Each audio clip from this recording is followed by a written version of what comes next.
As President Donald Trump cracks down on immigrants in the U.S. illegally, some families are wondering if it is safe to send their children to school.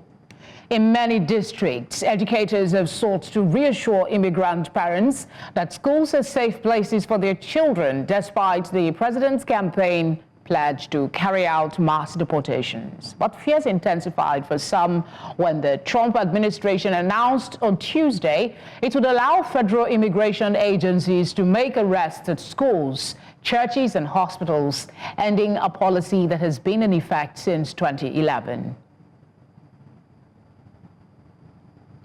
Joining me now to discuss President Trump's new decree on immigrants is Dr. Sylvia Ezozo. She is co-chair, Africa Diaspora Foundation, and she joins me from California. Good to have you on News Central. What are the potential consequences for immigrant families and their children who may be affected by these raids? Let me just correct my title. My name is Sylvia Ezozo, and I'm the chair for the African Diaspora Foundation based out of California. Yes, you know, what is happening here is just a travesty.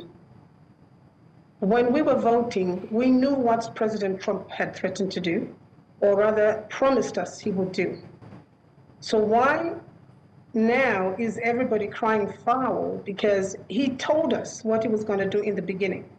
As much as this is really devastating to a lot of immigrant families, a lot of children are going to be misplaced. A lot of husbands, wives separated, because there's no guarantee that when they get you, they're going to allocate you to a place where they know your family is. They just take you wherever the buses go. A lot of children are going to be out of schools.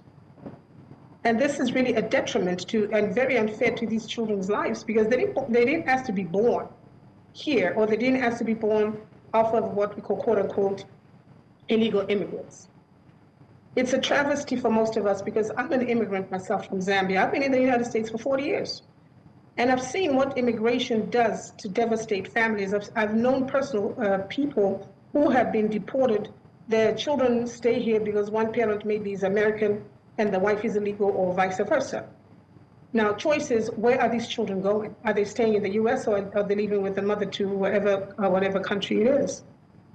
There's so much fear, so much fear among our people.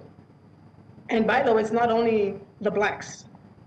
We have other nationalities too that are illegal immigrants in the United States. So right now, some of the organizations or associations have put certain things in place to say, know your rights. In other words, if you are stopped by immigration, there are certain things that they will ask you to do that you don't have to do. So if you have an encounter with the police, for example, right now, or what we call ICE, right? ICE, capital I-C-E. Don't panic. Go ahead. All right, let's talk about the access to education. There's already fear. Schools are already finding the need to reassure parents. But can the schools actually reassure parents when the directive is coming not just from the presidency, but action has followed?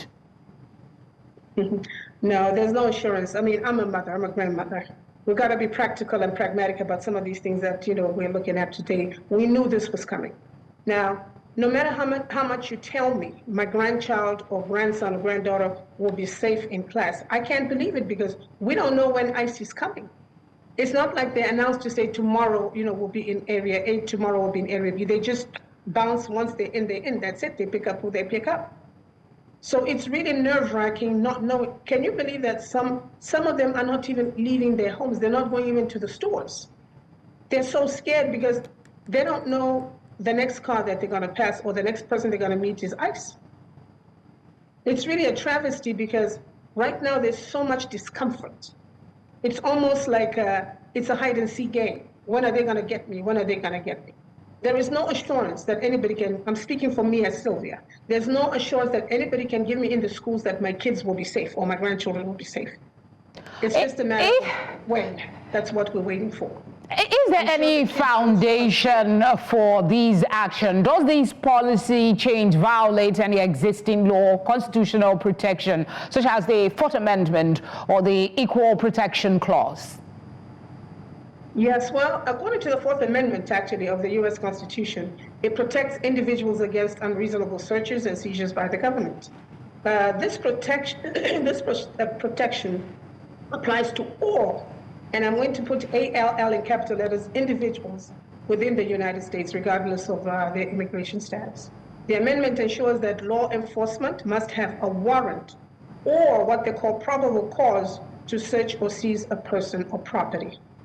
However, for the specific protections for undocumented immigrants under the Fourth Amendment, it can be nuanced. While the Fourth Amendment does provide certain rights, there are limits when it comes to immigration enforcement, because as we can see, our president is setting his own pace with what they can and cannot do. All right. So, search and seizure, immigration officers are generally required to follow the Fourth Amendment rights. All right, Doctor, I'm afraid we have to interject. We're time pressed. I'll just say thank you for speaking with us. We appreciate the insight you've provided on this very complex matter. Thank you so very much. You have a wonderful day. Thanks for having me.